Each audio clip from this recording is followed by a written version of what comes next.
Salut fils et filles du Dieu très haut. Nous sommes la gloire de Dieu en Jésus-Christ.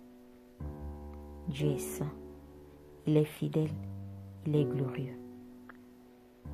C'est un Père plein d'amour, de grâce, de faveur, de miséricorde pour nous. Lent à la colère, compatissant et bienveillant.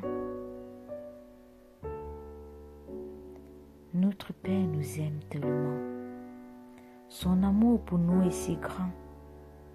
Il n'a jamais changé.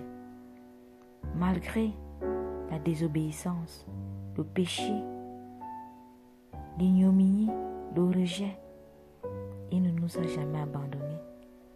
Il ne nous a jamais rejetés. Il nous aime depuis avant la création du monde parce que nous étions en lui. Et il nous a manifesté en créant le monde et en nous créant en son image et à sa ressemblance, en nous donnant son esprit pour que nous soyons semblables à lui. Notre Père est tellement bon et parfait que tout ce qu'il a fait et tout ce qu'il continue à faire, c'est pour notre bien. Il connaît comment nous sommes faits. Il connaît nos faiblesses. Il connaît nos manquements. Il sait ce que nous avons perdu lorsque Adam a péché dans le jardin d'Éden. Nous avons beaucoup perdu de nos capacités, de nos dons, de notre intimité, notre communion avec lui. Il ne nous a pas abandonnés. Il ne nous a pas trouvés comme des êtres perdus qui n'y aura rien à faire pour nous récupérer, non. Il avait déjà un plan de rédemption. Il avait déjà un plan pour nous ramener à lui, pour nous réconcilier à lui. Mais ayant perdu nos capacités, nos droits, notre identité originelle, nous avons perdu beaucoup de capacités. Nous avons commencé à être malades, à avoir des pensées sombres, à être meurtriers, menteurs, en agissant plus dans le mal que dans le bien. Malgré tout cela, notre Père nous regarde toujours avec les yeux d'amour. Même lorsqu'il a détruit le monde, il a sauvé une partie pour repeupler la terre. Parce qu'il a toujours eu ce but, avoir des fils et des filles à sa ressemblance, qui puissent agir et faire comme lui. Notre péché, notre ignominie, notre mort, notre rejet à son égard ne l'a pas fait oublier son plan, son œuvre de nous réconcilier avec lui, d'être à sa ressemblance, de vivre avec lui pour toujours dans le royaume. C'est une nouvelle terre rebâtie où tout péché, tout mal aura disparu. C'est pourquoi lorsqu'il s'est formé encore en Jésus-Christ pour venir sur la terre, il n'est pas venu parce qu'il y avait des gens parfaits. Il n'est pas venu sachant que lorsqu'il vient en nous reconnaissant comme Dieu, toute l'humanité allait courir vers lui, allait s'abandonner à lui. C'est vrai, c'est son désir, c'est ça, c'est ce qu'il a toujours voulu et c'est ce qu'il veut toujours.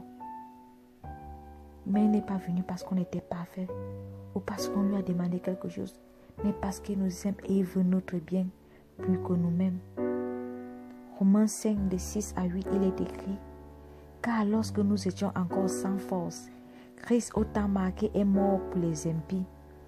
À peine mourra-t-on pour un juste, quelqu'un peut-être mourrait-il pour un homme de bien.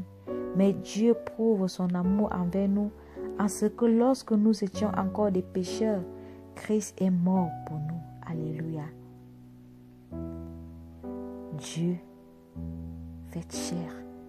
Dieu est venu mourir pour l'humanité, pour nous réconcilier avec lui, pour nous redonner son identité. Pas parce que nous étions parfaits, pas parce que nous avons fait quelque chose d'extraordinaire.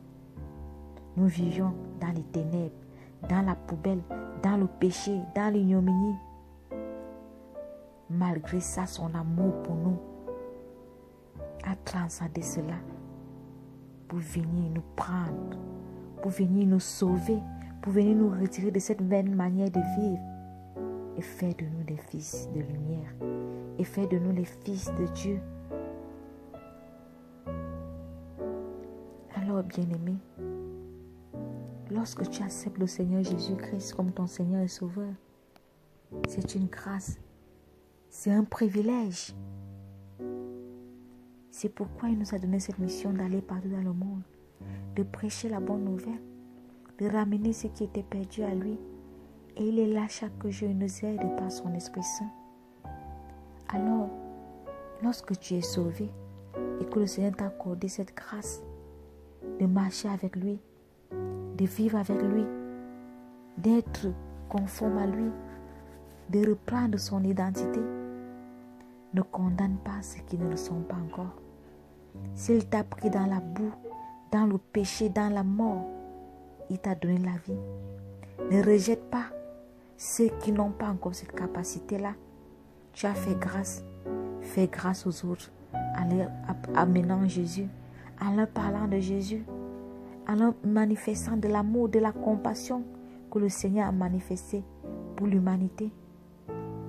Ne rejetons pas ceux qui ne croient pas encore, ceux qui font le mal. Nous qui sommes en Christ, nous avons beaucoup cette mentalité de condamner ceux qui ne le sont pas. Lorsque Jésus t'a sauvé, il ne t'a pas condamné, il a agi par amour. Faites de même pour les autres. Ne les condamnons pas, mais manifestons-leur de l'amour. Les drogués, les prostituées, les infidèles, les condamnés à mort, les rebuts de la société. C'est pour cela que Jésus est venu, parce que nous étions de leur nombre. Il nous a fait grâce. Faisons grâce pour eux, prions pour eux, aidons-les à connaître Jésus et à l'accepter comme leur Seigneur et leur Sauveur. Luc 5,32, Jésus dit: je ne suis pas venu appeler à la repentance des justes, mais des pécheurs. Jésus n'est pas venu pour ceux qui sont saints, ceux qui sont justes, mais il est venu pour ceux-là qui souffrent, pour les malades, pour ceux qui ont besoin de recevoir sa vie, de recevoir son identité, de recevoir la vie éternelle. Bien-aimés, arrêtons de rejeter ceux qui sont dans les sectes, mais prions pour eux, afin, parlons-leur de Christ avec amour, avec l'aide du Saint-Esprit, afin qu'ils soient de nôtres, qu'ils soient des nôtres. Ne les condamnons pas, ne les rejetons pas, parce que nous ne connaissons pas le plan de Dieu pour eux. Ayons de l'amour pour eux, en priant pour eux, en intercédant pour eux, en leur prêchant la bonne nouvelle. Ne les rejetons pas. Dieu nous a fait grâce, faisons grâce. Matthieu 21, 31, Jésus dit: lequel des deux a fait la volonté du Père? Il répondit: le premier. Et Jésus leur dit: je vous le dis en vérité, les publicains et les prostituées vous devanceront dans le royaume de Dieu. Alléluia. Faites attention avant de condamner les autres. Si Christ ne t'a pas condamné lorsqu'il t'a sauvé, ne condamne pas l'autre qui n'a pas encore Christ. Ayons de l'amour, de la compassion. Que toute la gloire et l'honneur reviennent à notre Seigneur Jésus. Soyez abondamment bénis.